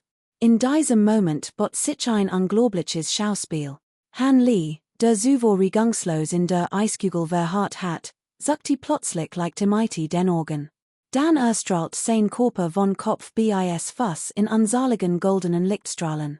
Augenblicklich erstrahlt die gesamte Eiskugel in blendender Schönheit, wie ein aufgehend Sonne. Nack, mehre Geräusch. Die Eiskugel vibriert heftig, groß Ries bildeten sich auf ihrer Oberfläche, dann explodiert sie und verwandelt sich in einen Himmel aus eisigem Nebel, durchsetzte mit unsaligen Eissplitten, die sich in all Richtungen verstruten. Ein goldhaariger Riesenaf, über 10 Meter groß, sprang heraus, sein ganzer Körper hell in goldenem Licht erstrahlend. Ein behaart Hand hielt einen weißen, halbmondformigen Säbel. Die weiß Klinge zitterte wild, versucht sich zu befreien, doch es gelang nicht. Lady Hujiu wechselten Blicke und sahen die Angst in den Augen des Jules anderen. In diesem Moment stürmte der gewaltige Blau-Wasseries auf den goldhaarigen Riesenaffen zu und entfesselt sein Faust. Das Blau liegt in seinen Fausten leuchtet hell auf. Zwei massiv blau Energiestrahlen, so groß wie ein Raum, erschütterten die Leer, wo immer sie vorbeizogen. Der Riesenaf konnte nicht mit schlagen, sondern holt tief Luft, sein Brust hob sich, und stieß dann ein lautes Gebrüll aus ein gewaltig, transparente Welle ergoss sich, verzerrt und verdreht die Leer auf ihrem Weg und erzut sichtbar Wellen und sogar schwarz Raumriss. Die beiden blauen Energiestrahlen zersplitterten beim Aufprall auf die gewaltige Welle. Einen Augenblick später halt die transparente Energiewelle mit unverminderter Kraft den blauen Wasserriesen. Der Wasserries bebte heftig, sein kolossaler Körper wand sich unkontrolliert. Ein blaues Licht flackert unaufhörlich auf seiner Oberfläche, dicke Wasserstrahlen spritzten aus seinem Körper. Nicht gut, dacht Herr Lukuen. Sein Gesichtsausdruck veranderte sich schlagartig, sein Hand murmelten unaufhörlich Beschwörungen, während blau Lichtstrom den Wasserriesen durchdrangen. Doch als schien vergeblich. Der Körper des Wasserriesen bebte immer heftiger und explodiert schließlich mit einem lauten Knall. Ein Schauer aus Wassertropfen ergoss sich in den Himmel und lost sich unter der Druckwelle in Dampfwolken auf. Herr Lukuen stieß einen frustrierten Schrei aus, das intensiv Blau liegt in seinem Körper wirbelst merklich. Der goldhaarige Riesenaf brüllt. Dann verwandelt sich sein Gestalt plötzlich in einen goldenen Fleck und schwebte in die dunklen Wolken der Luft. Mit einer schnellen Armbewegung erstrahlt das goldene Licht seiner Faust in blendender Helligkeit. Ein ohrenbetäubende Explosion zerriss die Luft. Ein golden Faust von der Großeinsberges schoss in den Himmel und durchbohrt die dunklen Wolken. Ein ungeheuer, unbeschreiblich furchterregend Kraft fegte hindurch und verwandelt sich in einen goldenen Wirbelwind, der als auf seinem Weg hinwegfegte. Lady Hawk kot erschrak und versucht zu reagieren, doch es war zu spät. Die dunklen Wolken im Himmel grollten unaufhörlich, zersplitterten mit einem nackenden Geräusch, als wären sie mit Leichtigkeit zerbrochen, und explodierten dann mit voller Wucht. Die dunklen Wolken lossen sich augenblicklich in nichts auf. Lady Hawk kot stieß einen Schrei der Frustration aus, Körper tummelte zurück, ihr Ohren zerbrach. Och das Dunkel liegt miren Körper verbelist merklich. Der Goldhaarige Riesenaf dreht plötzlich den Kopf, sein Blick schweifte über die drei Ahnengotte und ruht schließlich auf Hancho. Ein feuriges, goldens Licht Blitz in seinen Augen auf. Augenblicklich verwandelt sich sein gewaltige Gestalt in ein golden Illusion und stößt auf die drei zu. Absichtlich oder unabsichtlich, on Lukuan und Lady hu Giu werden nach links zurückgeschleudert und von Hancho getrennt. Der Goldhaarige Riesenaf setzte seinen Abstieg one Richtungsänderung fort und beschleunigte sogar leicht. Hancho which sieht aus und fertig gleichzeitig ein Reihe von Bewegungen im seinen Zenfingen aus das Weiß Licht in seinem Körper erstrahlt plötzlich hell und verdiktet sich subtil zu einer weißen Aura, die sein Gestalt verhält. Wellen intensiver Energiewellen Gen von der weißen Aura aus, und unzahlig weiß Runen unterschiedlicher langer Schossen herwehr. Plötzlich öffnete sein Maul und spuckte einen Haufen kunstvoll geformter weißer Eiskristall sie wirbelten rasend schnell herum, und all weißen Runen flogen herwehr, verschlangen sich und verwandelten sich augenblicklich in einen mehrere Dutzend Meter langen, weißen Eisdraken, der sein Zahn und Klauen fletschte und auf den goldhaarigen Riesenaffen zustürmt. Kapitel 100, Die Ochsenkopfmask. Übersetzer, Loki 1994 Deoist Liu, ich habe Kutze belastigt. Alort mehr, Zugien Frau hu Giu sprach gleichgültig, dreht sich dann und verwandelt sich in einen schwarzen Schatten, demsie schnell in der Fern verschwand. Deoist Liu, wir sehen uns wieder, on Herr Lukuan verbut sich vor Han Li und Han Cho, dreht sich und flog davon. Augenblicklich stand nur noch Han Cho vor Han Li, noch immer unbeweglich. Deoist Han, du noch etwas zu sagen? Fragte Han Li leicht gedampfte Stimme. Deoist Liu, ich habe zu beleidigt. Bitte verzeiht mir, Han Cho verbut sich plötzlich vor Han Li runzelt die Stirn, ein seltsamer Glanz erschien in seinen Augen, und schwieg.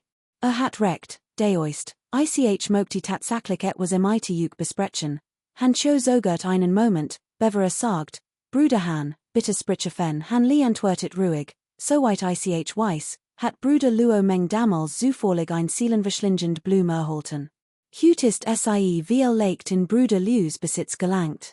Wenn Bruder Liu bereits den Weg eines mystischen Unsterblichen eingeschlagen hat, wurde dies Blum sicherlich nicht mehr benötigen.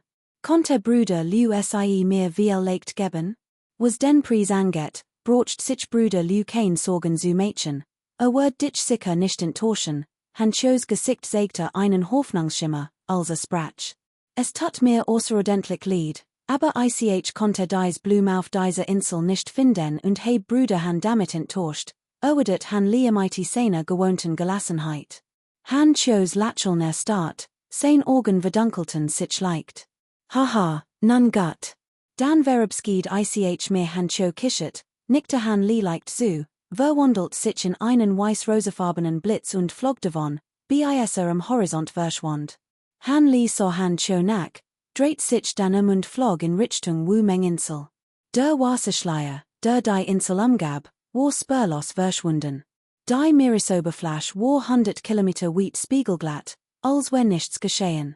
Senior Liu rief Luo Fong, der Verranging, zusammen mit mehreren Kultivierenden der Familie Luo im Integration Stadium, in zu begrüßen. Viel Kultivierend des Leverfeinerungsstadiums und darunter waren ebenfalls anwesend.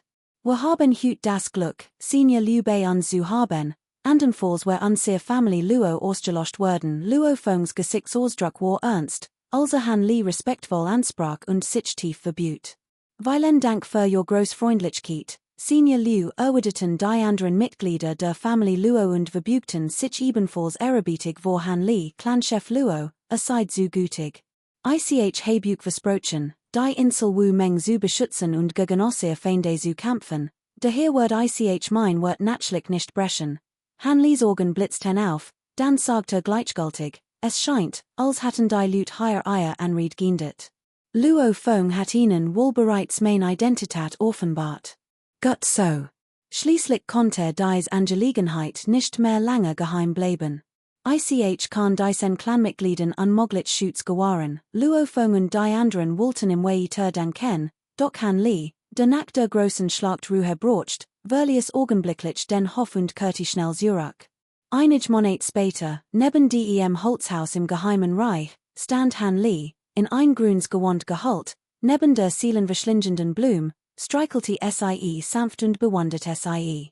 Die goldenen Muster auf der seelenverschlingenden Blume hatten sich im Vergleich zu vor eins vermehrt und bildeten nun 3 Linien, die Blütenblätter von außen nach innen umschlossen. Über 30.000 Jahr hinweg hat sich die Blume jeds Jahr allmalig von Purpur zu Gelb verfarbt. Früher hat sie ein sehr extravagant und kokett Ausstrahlung gehabt. Nun war ihr Aura etwas edler geworden. Han Lies Blick wandert über die Blütenblätter, doch sein Gedanken kreisten noch immer die Begegnung mit den Regenwurm-Avataren der 3 großen Ahnengotter. Obwohl dies schlagt ihre Niederlage und ihrem erzwungenen Aufbruch geendet hat sie ein tieferes Verständnis der Macht der Naturgesetz vermittelt. Zudem hat der Besitz einer solch wundersamen Kraft sein Interesse geweckt. Nach einem Moment sorge langsam sein Hand zurück und stand auf. Gerade als sich zur Grenz wenden wollte, erblickt etwas. Plötzlich ging ein helles Licht von Luomengs Grab neben dem Holzhaus aus, und ein Gegenstand flog lautlos heraus. Konzentriert seinen Blick und erkannte, dass es sich den blau leuchtenden Kopf der Erdgottstatue von Luomeng handelte, der in der Luft schwebte. Jedes Mal, wenn so versucht hat, die Glaubenskraft im Kopf der Statue zu ergründen, war unter den verschiedenen seltsamen Phänomenen jenes am intensivsten Güsen, das die Mauern seines kleinen Hofs ersitten und Ries bekommen ließ. Sein Untersuchung zu erleichtern, hatte das Holzhaus im Geheimen Reich repariert. Den letzten Monat über hat abgesehen von den Bänden, an denen hinausgehen musste, die grüne Flüssigkeit in dem kleinen Fläschchen kondensieren zu lassen, die meist sieht heuer verbracht. Auch der Kopf der Statue war natürlich aus der Geheimen Kammer heuer gebracht worden.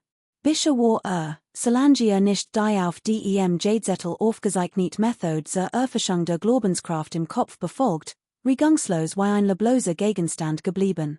Doch dass der Kopf nun so aktiv vor seinen Augen auf und ab schwebte, war ihm new. Han Li runzelt die Stirn und wollte vortreten, die Sache zu untersuchen, doch plötzlich überkam in ein Gefühl höchster Gefahr.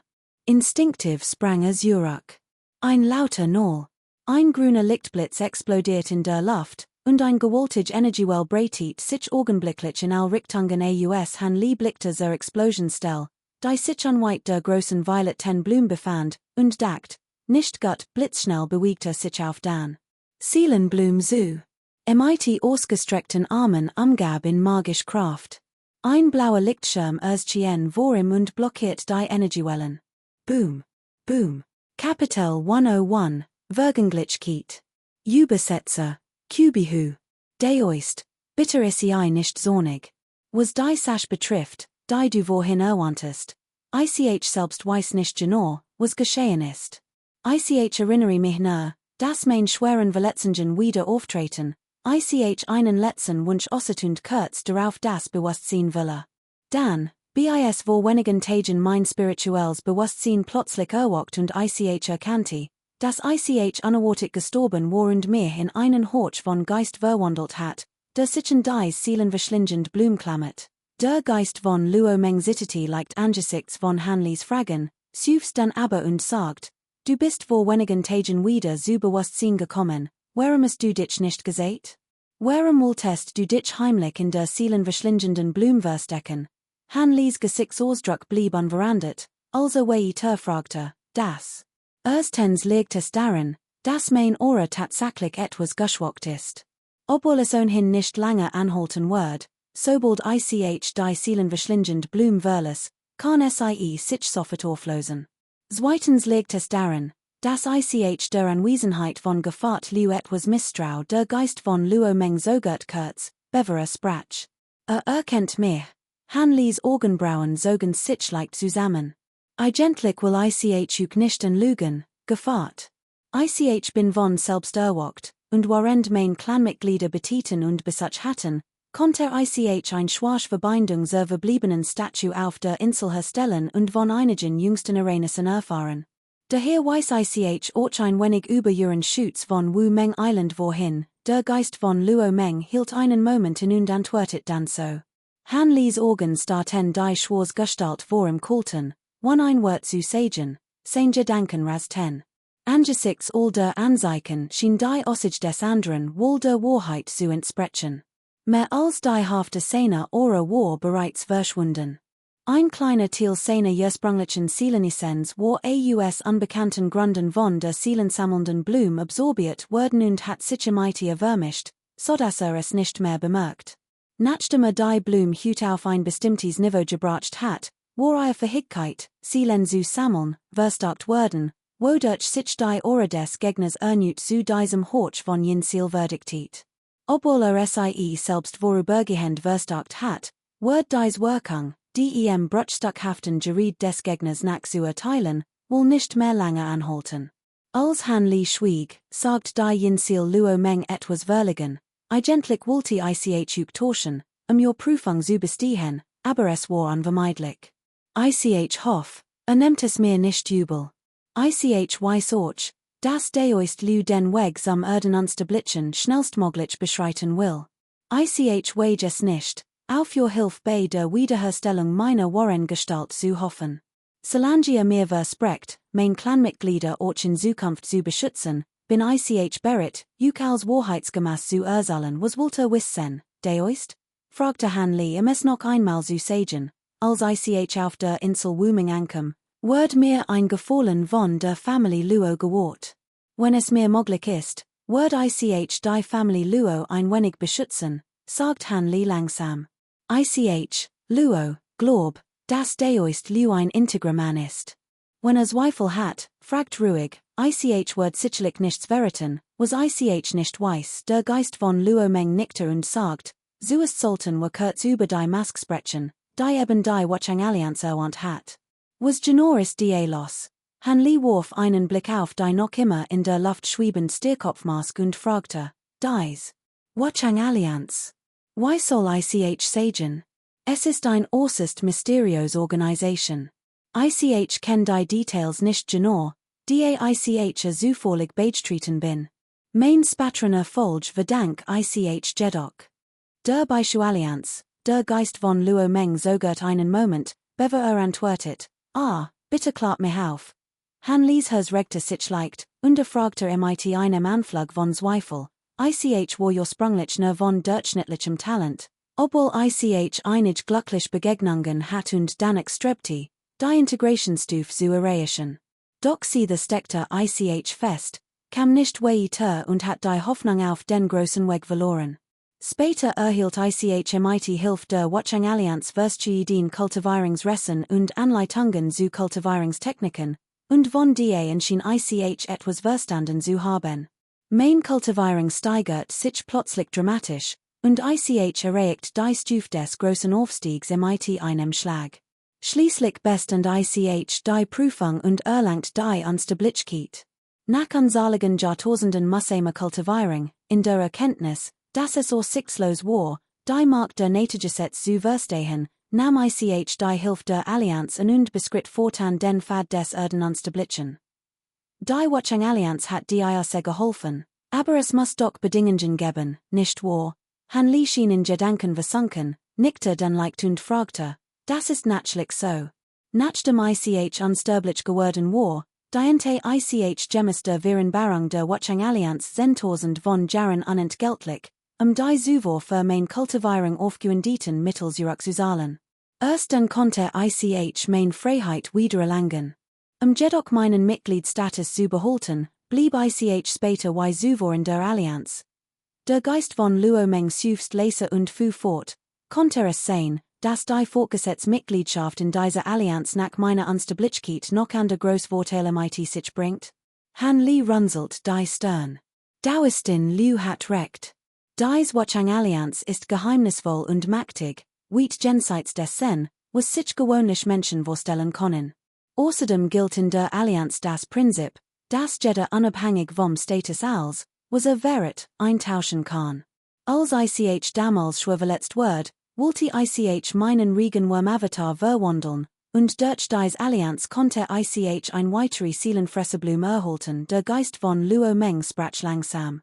Das ist ja interessant, sagt Han Li nachdenklich und strich sich übers Kinn. Man kann sagen, dass man innerhalb der Watchung Allianz fast alles bekommen kann, was man sich wünscht, solange man bereit ist, einen entsprechend hohen Preis zu zahlen.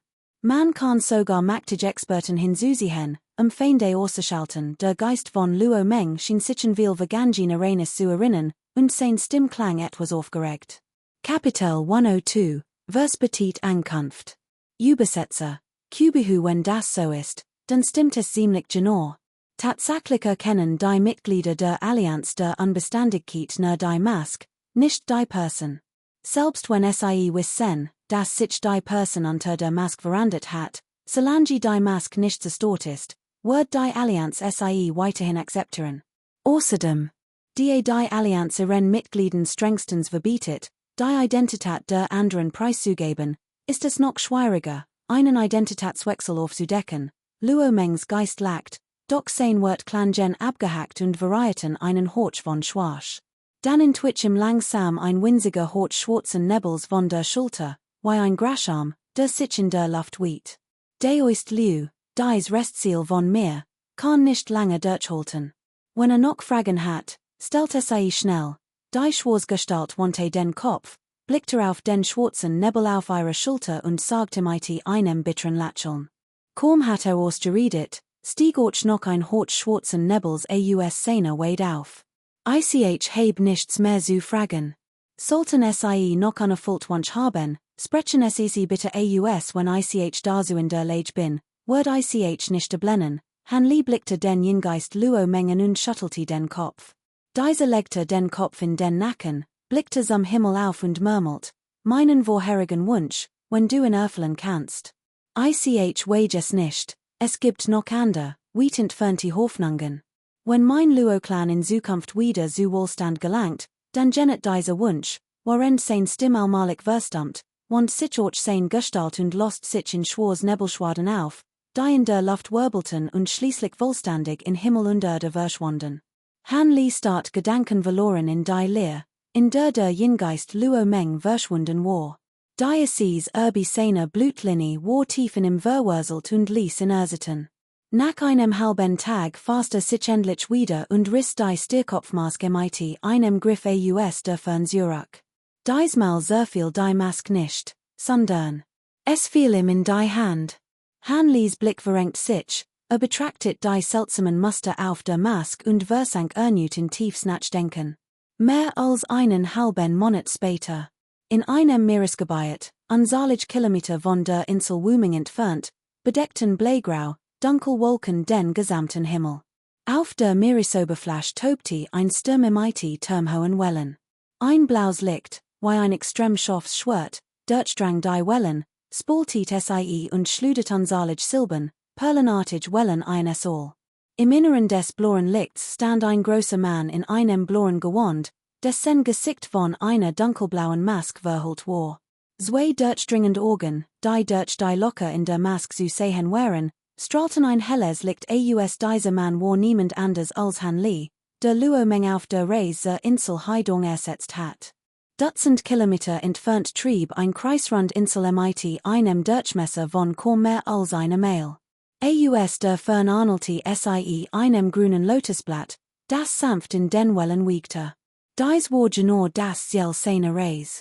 Han Li verlangsamte sein Reise und hört sich bis auf sein Meilen. Nun wird die Form der kleinen Insel deutlicher. War mit zahlreichen Haidong-Bäumen bedeckt, deren Ast und Blätter dicht und üppig waren und deren riesige Kronen sich verflockten und die gesamte Insel bedeckten. Unzählige, armdick Ast verflockten sich in Schichten und bildeten ein dichte, grün Holzwand.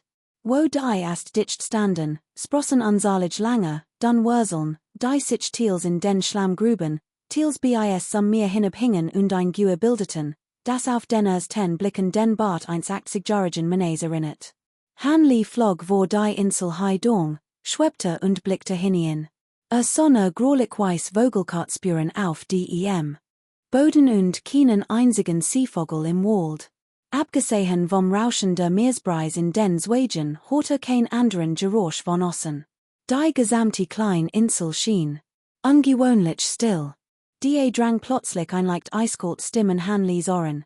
Jau Shawu, die du nun die bist, warum kommst du nicht in Land? Hanli wundert sich, denn die Stimme kam nicht von der Insel, sondern aus seiner Mask. Sofort bewegte sich leicht und stieg langsam auf die Insel hinab. Der Boden war sehr locker, schon ein einziger Schritt hinterließ ein Muldi. Hanli machte Kurs und lange Schritt durch den dichten Wald und erreicht die mit der kleinen Insel. Dort stand ein riesiger Heidungbaum, so groß, dass 3 Personen in kaum umfassen konnten. Sein Wurzeln, die in all Richtungen herabhingen, waren ordentlich gestutzt und bildeten ein relativ geräumige Lichtung. Mehrere Gestalten saßen den Baumstamm herum, manche saßen, manche standen. Hanlis Blick schweifte umher und erblickt sofort den Mann im roten Gewand, der aufrecht vor dem Heidungbaum saß.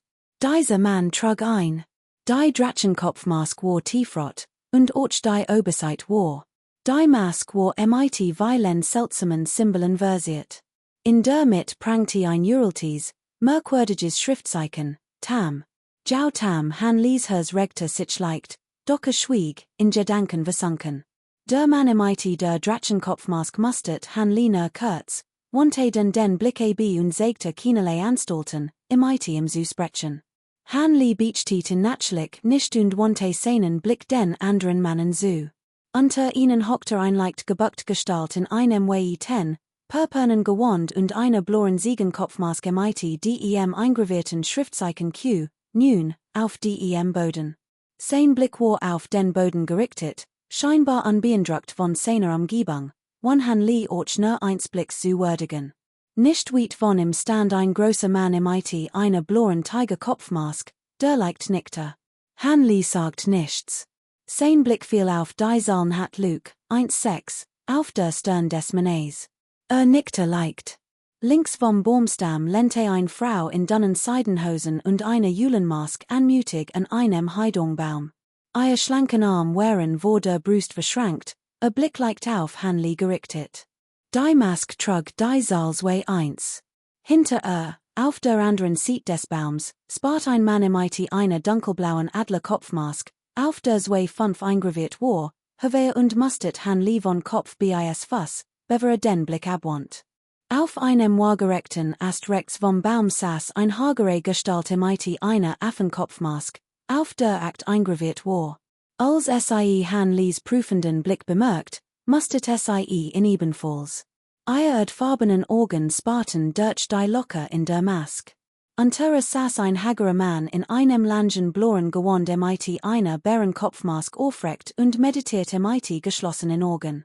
Die Wörter san waren in die mit der Stirn der Mask eingraviert. Besnannen, lag. Besnannen den Regeln der Watchungssekte lag oder an etwas anderem.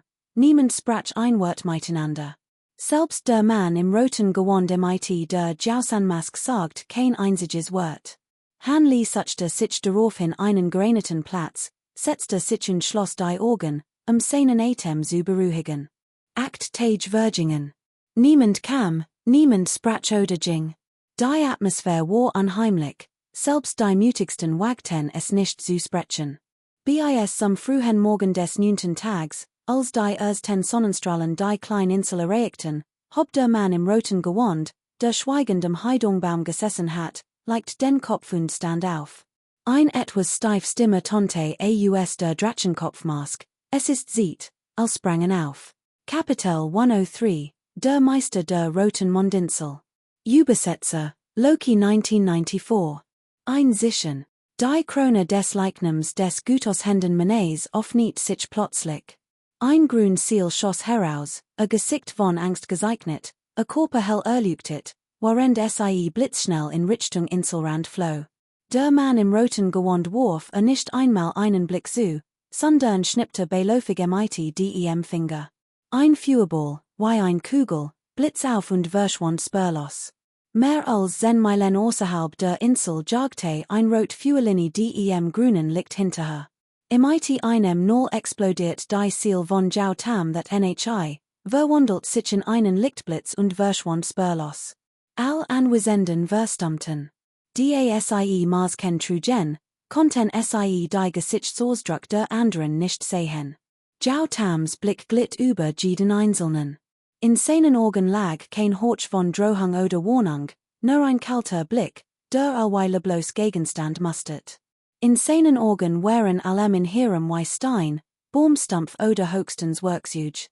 Ich erklär hiermit mein Mission, ich word zur Insel Hong Yu verrucken und den Inselmeister Gungsho Hong eliminieren, der Mann im roten Gewand wandte den Blick ab, sein Stimm eiskalt. Was? Ist es wirklich? Kaum hat ausgesprochen, flüstert einer ängstlich. Dieser, och die anderen guckten auf, ein Schauer lief ihnen über den Rücken, und sie sogeten. Unter der Stierkopfmask runzelt han Li die Stirn.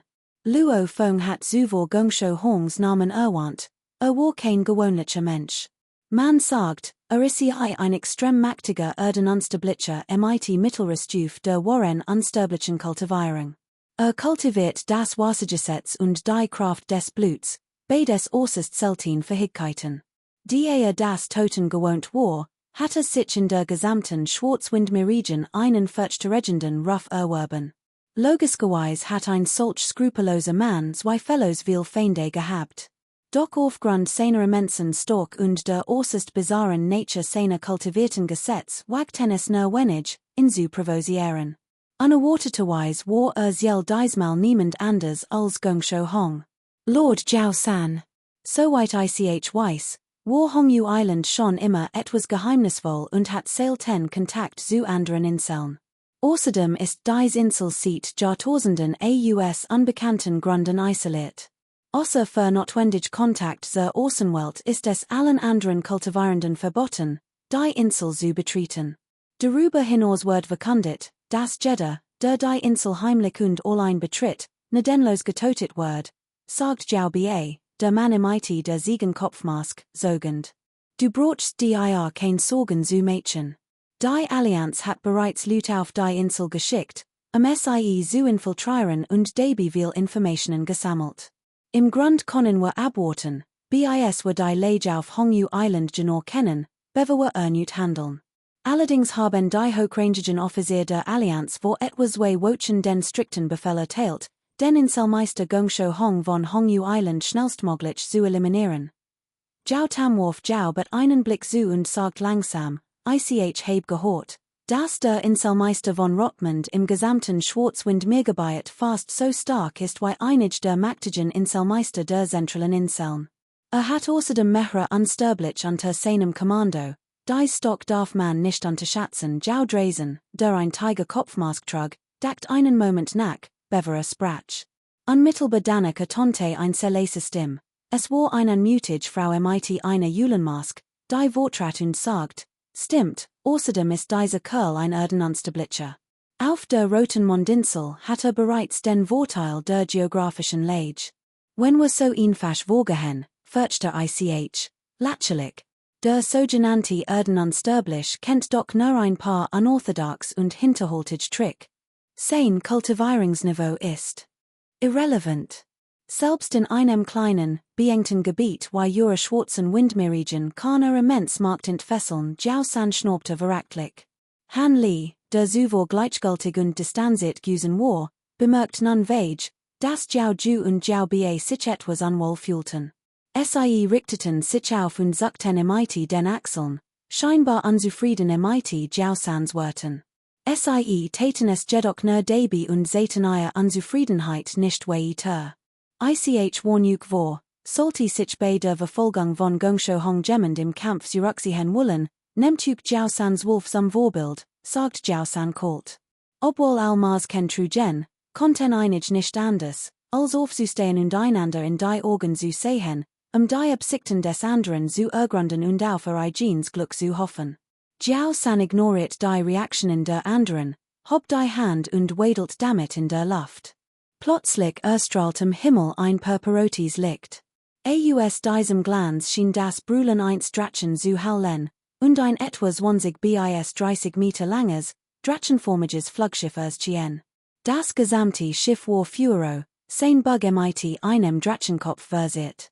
Sein geschwungenen Linien waren mit goldenen Geisterrunen bedeckt, und zahlreich Führige Wuckenmuster waren eingraviert, was ein außergewöhnliches Aussehen verlieh. Jiao San sprangen Bord, sein Gestalt schwebte, als auf dem ersten Geisterschiff landiert. Ein etwas trocken Stimme tonte ernut, was stete denn noch das ist ein Artefakt der Nachhimmels Unsterblichkeit, warlich das Werk eins hochrangigen Unsterblichen, Jiao Ju, der ein blau-siegen Kopfmask trug, blickte zu dem feuerroten Geisterschiff auf und konnte sich ein bewunderns Ausruf nicht verneifen. Dann sprang nach vorn. All anderen sprangen an Bord, ihr Augen voller Bewunderung. Die meisten von ihnen waren los unsterblich, und offensichtlich besaß keiner von ihnen ein unsterbliches Artefakt. Seit den Pfad der Kultivierung eingeschlagen hat, so etwas wohl nur wenig mehr gesehen. Och Han Li war etwas überrascht und konnte nicht anders, als das fliegende Schiff immer wieder zu begutachten. All drängten sich an Bord.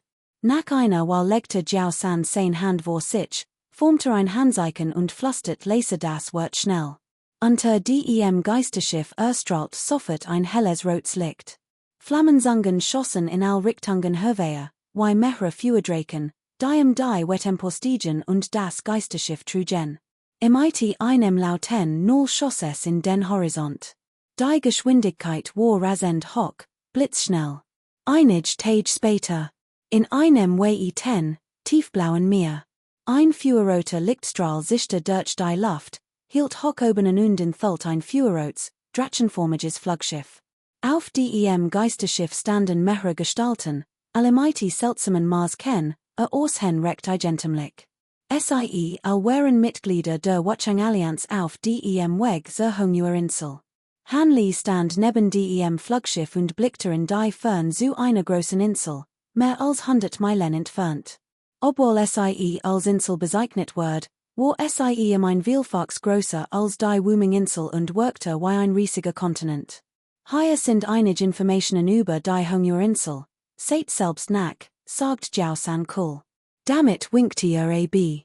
Mehrere weiss Jadeplatschen flogen aus seiner Hand auf Han Li und die anderen zu. Han Li fing sie auf und sah die Leute im Gegenüber an.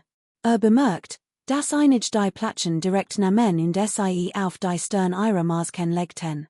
Han Li tat es ihnen gleich. Legte das Jadeplatschen auf die Stirn seiner Mask. Kapitel 104, der Heilige Stuhl. Übersetzer, Kapitel. Kurz darauf erreichten Han Li und zwei weitere Gefahrten den vereinbarten Treffpunkt am Weststrand der Insel Hongu. Was die drei überraschte, war direkt Verlassen und menschenleer Gegend.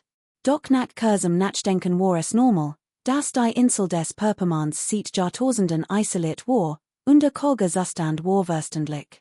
Es gab mehrere Beschränkungen, die zwar geschickt verborgen waren, aber von den drei waren unsterblichen leicht umgangen werden konnten. Trotzdem wagten sie es nicht, sich in Sicherheit zu wiegen. Sie verbargen weiterhin ihr Aura und flogen der vorgegebenen Route zum ersten markierten Ziel, einer Stadt namens Tianshui. Han Li betrachtet während des Fluges die Umgebung der Insel. Der westliche Teil der Insel des Perpermans bestand größtenteils aus einer Ebene, bedeckt mit üppiger Vegetation und endlosen Walden. Vermutlich aufgrund der Bodenbeschaffenheit der Insel waren all Baum tiefrot. Die Meeresbreise rauschte durch die Blätter und erzeugt ein Bild wie ein Tanz inmitten eines Feuermeers, ein wahrhaft praktischer Anblick. Die drei flogen durch den Wald und erreichten die Ebene. Etwa 10 Meilen vom Wald entfernt lag ein Stadt. Sie war nicht klein, schon von weitem konnte man ihren Namen am Stadt lesen, Stadt Feng Hai. Jiao Ju, der ein Jiao-Mask trug, winkte plötzlich ab und blieb stehen. Han Li und Jiao Shiliu, die Tigermasken trugen, blieben ebenfalls sofort stehen. Was ist los? Fragte Jiao Shiliu und ließ seinen Blick über die Umgebung schweifen. Seit wir die Insel betreten haben, ist dies das erste Mal, dass wir auf ein Stadt stoßen. Lasst uns unseren Standort überprüfen. Schließlich ist die Karte von Lord Jiao San nicht genau, also passe auf, dass Juk nicht verirrt, antwortet Jiao Ju leise. Gut, Jiao that Luke nickte leicht. Han Li hat natürlich kein Einwand, schließlich waren sie fast einen halben Tag geflogen, und es war tatsächlich notwendig, ihre Flugrichtung zu überprüfen. Lotlos landeten die drei und erreichten die Stadt. Das Ergebnis überraschte sie all und ließ sie fassungslos zurück. Die Stadt war nicht klein, doch nicht nur die Läden waren geschlossen, alles war still, kein Lot war zu hören, alles war sie menschenleer. Vorsicht, es konnte ein Falle sein, funkte Jiao Ju und Han Li und Jiao Shilu. Han Li und Jiao Shilu nickten leicht und hörten sich leise der Stadt. Nachdem sie sich vergewissert hatten, dass es außerhalb der Stadt keine Einschränkungen gab, stiegen sie langsam die Stadtmauer hinauf. Die Jiao San ihnen befohlen hat, ihr göttlichen Sinne nicht einzusetzen, suchten sie mit verschiedenen Methoden, fanden aber innerhalb der Stadt nichts Ungewöhnliches. Es scheint ein Verlassen Stadt zu sein, aber irgendetwas stimmt nicht, murmelt Jiao Ju. Seltsam, die Stadt sieht gar nicht so alt aus wie leicht lebten hier war nicht allzu lange sieht noch Menschen, und es sieht nicht so aus, als wär sie angegriffen worden. Warum ist hier kein Menschenziel? Fragte Jiao that Luke zweifelnd. Han Li runzelt die Stirn, ebenfalls etwas misstrauisch.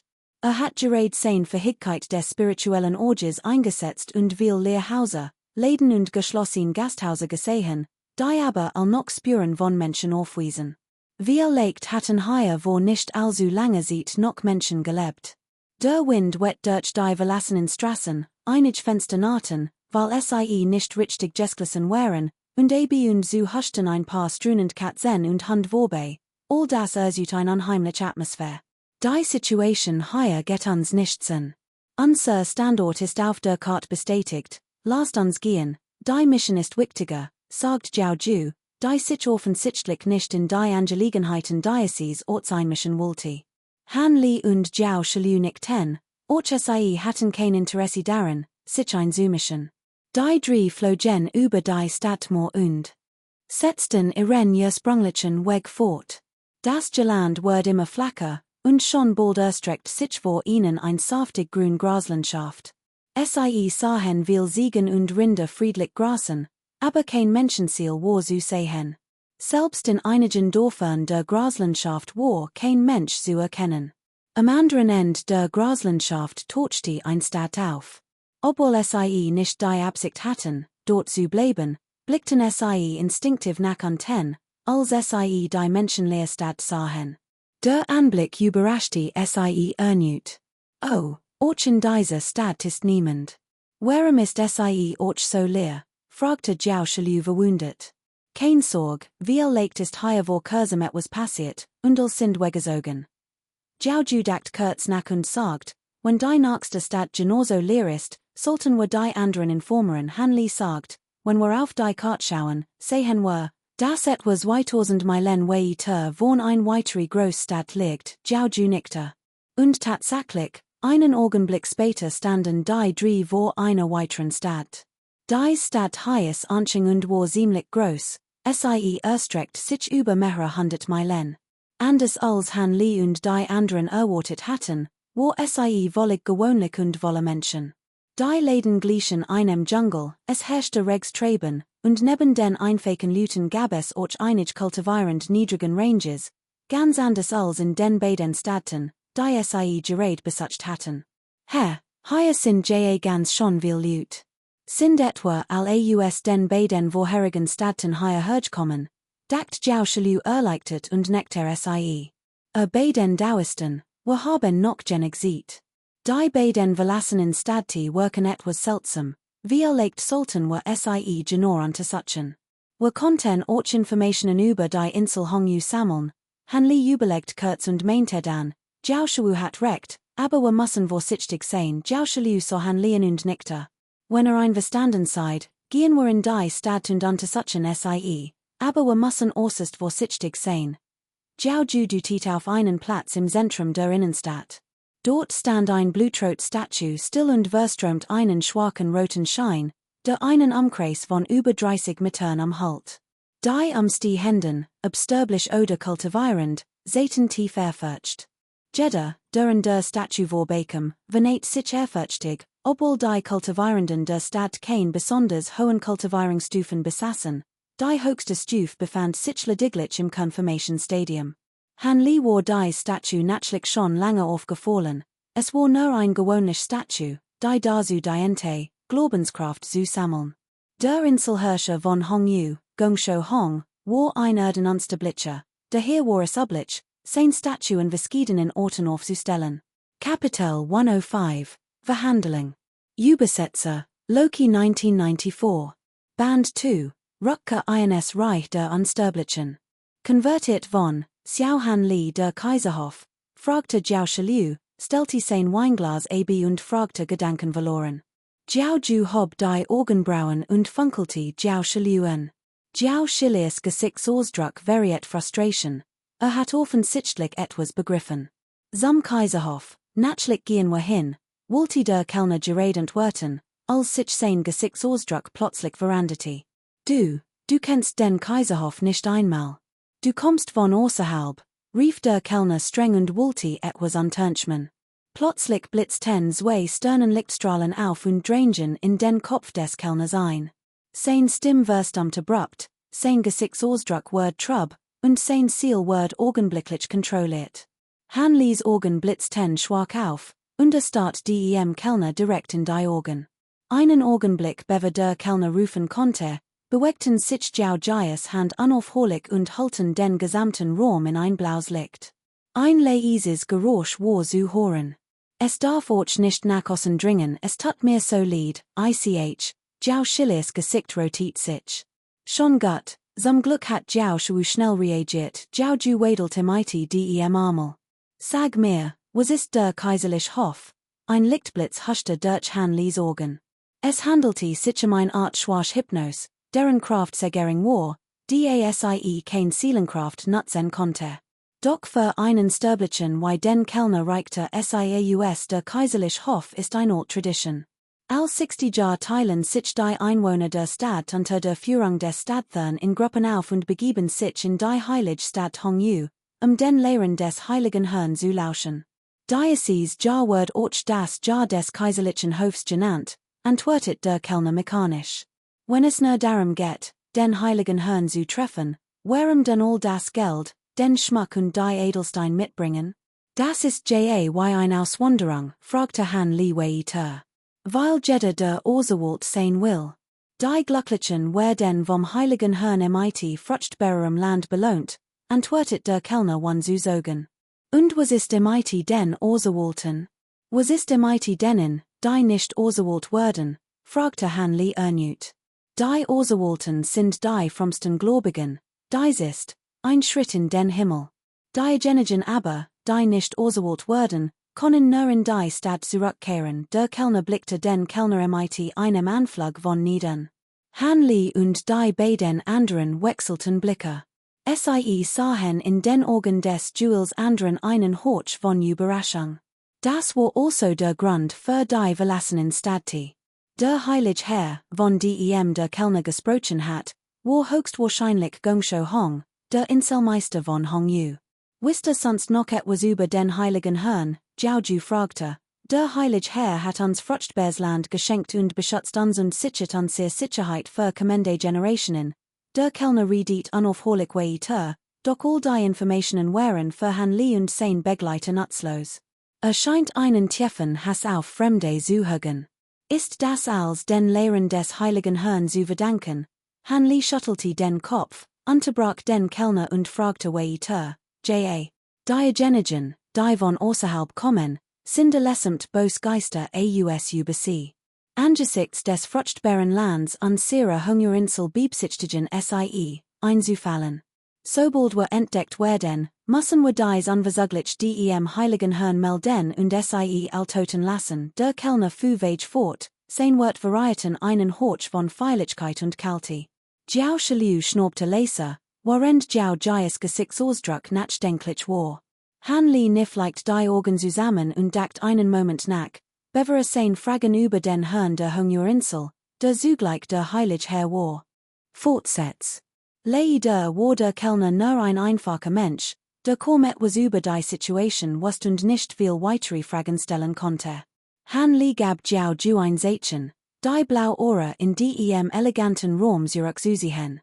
Laser murmelte einige Beschworungen, und das liegt in seinen Augen flackert auf und erlosch.